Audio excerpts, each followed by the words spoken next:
Get ready to rock and roll with Donut Delight. Join us as we groove into the sweet world of rock and roll donut bar, where every bite hits the high note of flavor. Next Pitch TV showcases the most innovative equity crowdfunding campaigns for the verdict of the crowd. Meet Scott Kirkpatrick, the visionary founder behind the Rock and Roll Donut Bar. This dynamic startup isn't just about serving up scrumptious treats. It's about crafting an experience where every bite is a symphony of flavor. Welcome to Next Pitch TV, where we showcase the most innovative equity crowdfunding campaigns for the verdict of the crowd. So yes. I noticed that Rock and Roll Donuts has really standing out in not only in terms of expansion. I believe you're now going to your fourth location, if I understand it correctly. Third location will launch next month, and then so we're raising to get into the fourth one as well. So it's a combination, finishing the third one, and then getting into the fourth one. Yes. Fantastic. Tell us, please, how did you get into this business in the first place? Donut business is not exactly typical. In fact, here in Southern California, for whatever reason, most donut shops seem to be Cambodian run.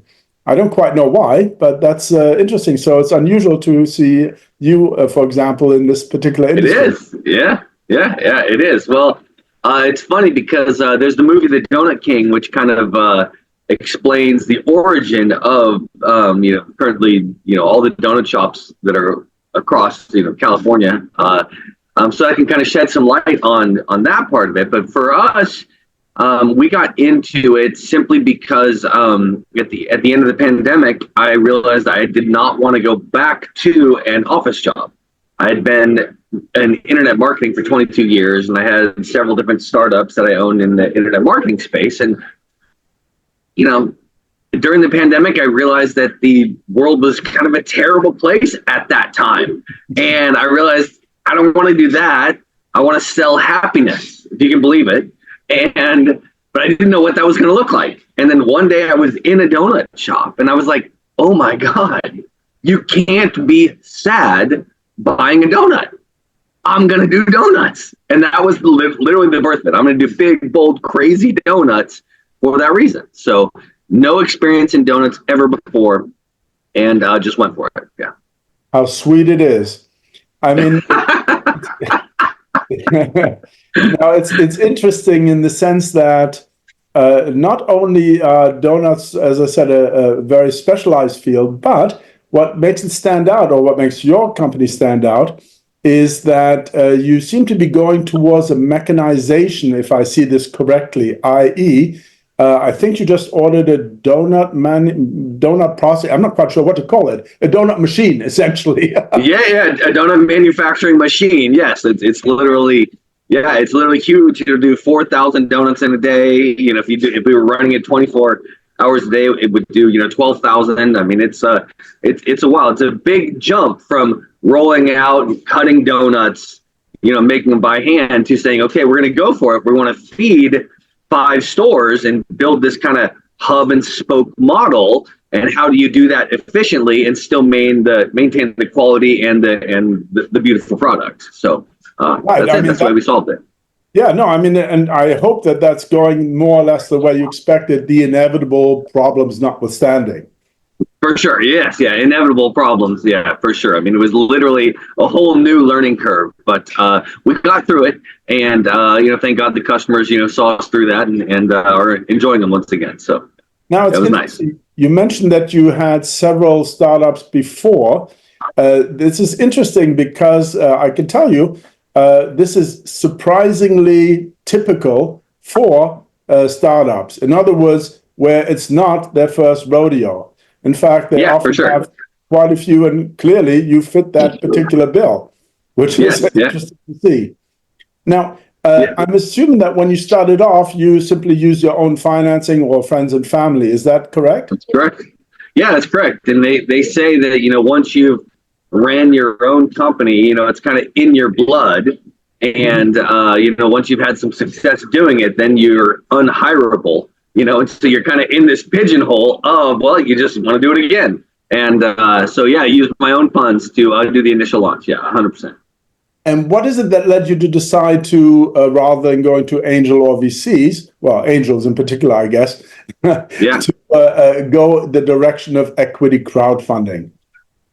Well, it just kind of happened because as I launched the first store, I wasn't sure. Okay, is the first store, is it going to, because you're humble now after doing business for 5 years, you're much more humble than you were when you were a younger kid, and so I didn't know if it was going to take off instantly. Of course I believe it, and I'm bulletproof, and I'm going for it, etc. All the conviction, but there's some humility there, and so before I went and knocked on a bunch of doors and raised a bunch of funds, I wanted to launch it and prove the concept. And when I first started it, it was literally just about selling happiness. 4 people, one donut at a time, and giving them 6 or 7 minutes of joy. And as people came walking in and experiencing the brand, they literally walk in and they say, "Oh my God, is this a franchise?" And I'm like, "No, I just kind of, put it together." And they're like, "But it's so cute and it's so good. Are you sure it's not a franchise?" And it happened hundreds of times. And after 6 months of it, I was like, "You know what? Okay, we should go for it." And then at that time, a customer came in and was talking about raising funds on Mainvest for their business. And I was like, "Well, how's that work?" And they told me how it worked. And I'm like, "That's cool, because now you can sell a little piece of happiness, and the people that are encouraging franchising and going big could also participate and get rewarded. So if I can do that part of it with them, it might be something really special." And so that's why I've kind of stayed in that vein, as opposed to, and we'll ultimately go to private equity or big angels or something ultimately. But for now, this is the vein where we're going to lay. Well, I mean, this, of course, is the beauty of equity crowdfunding, meaning that your investors are not accredited, or don't have to be accredited, to be more precise. You don't have to be, yeah. That's the whole point. And how much are they typically investing? I don't know, $100, $500, something in that range, not their life savings. Not their life savings, yes. Yeah. But the beauty is that you're not only getting the funding, but you're getting potentially customers and evangelists. It's kind of, it doesn't really get a whole lot better than that, which is why I'm so enthusiastic about equity crowdfunding. Absolutely. It's an incredible source of joy, because they come in just like you said. They try a donut, they see the investment sign, they scan it with their QR code. Bam, 15 minutes later, oftentimes they'll be on the street walking down Cannery Row, and $100 will drop in, $200 will drop in. And I have a few of them that are so excited where they've done it a couple times, kind of each campaign that we ran. And now several of them are friends. And just like you said, evangelists, they go back to their work where they have hundreds of employees around them all the time, and they share it and they cater and all kinds of crazy things that I never would have expected to come out of something that's so much fun. So now it's interesting. If I'm not mistaken, is this the third campaign or second? I'm not quite sure. On May it's the third campaign. It is a campaign. Yeah. Okay, that's kind of what I thought. Yeah. So now it's interesting. Clearly, you've decided to stay loyal to Mainvest, and there's good reason for that. You've had good results, and so on. But down the road, you mentioned that you're contemplating, let's say, alternatives. For example, a loan to change the fundamental audience, not change it, but expand upon it. I.e., if you go to a platform like WeFund or StartEngine, whatever, then obviously you're going to get exposure to their customer base, which in turn is definitely, presumably, ultimately of interest. I mean, for sure. Contemplating doing?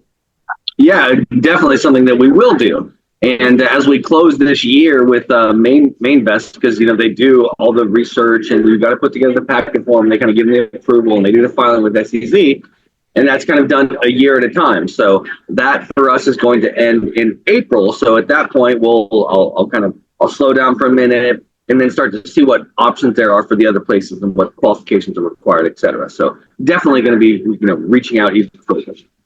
Sounds great. For your reference, I'm not sure you're aware of it or not, but StartEngine actually started a secondary market. The reason why I'm mentioning this is because your early stage investors, the one thing that they really don't see very much of is liquidity.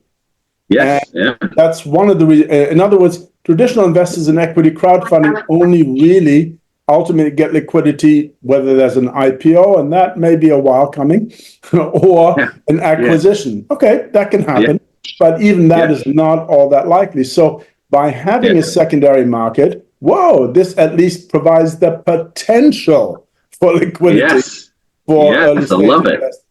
So that's definitely something to consider. But as I said, that's why really I'm so excited about this industry from the perspective of startups. It is a very viable and a very exciting new way for startups to get some funding and support from the crowd.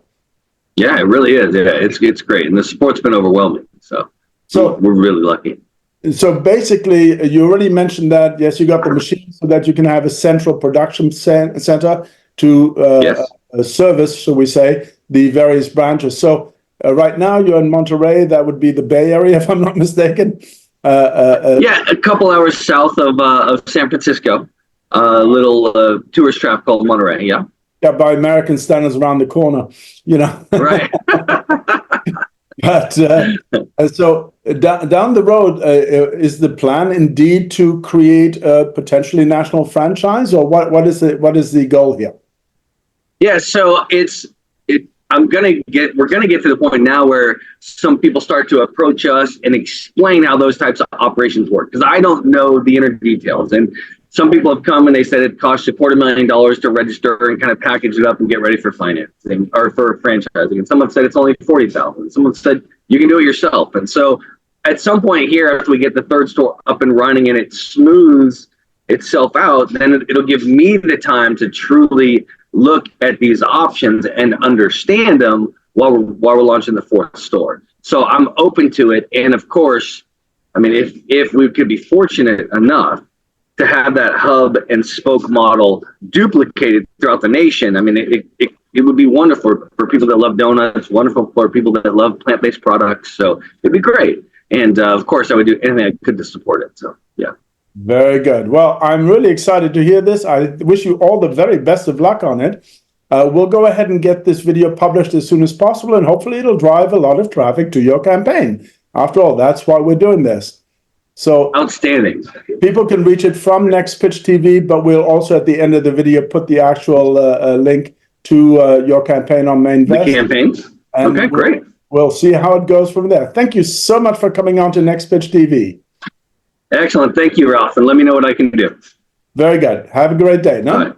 All right. Thank you. I appreciate it. Bye. My pleasure. And that's a wrap. Don't miss out on the chance to join the rockin' revolution of rock and roll donut bar led by the visionary Scott Kirkpatrick. Invest today and let's sprinkle some sweetness into the world. To know more about the featured campaign, subscribe now to nextpitch.tv.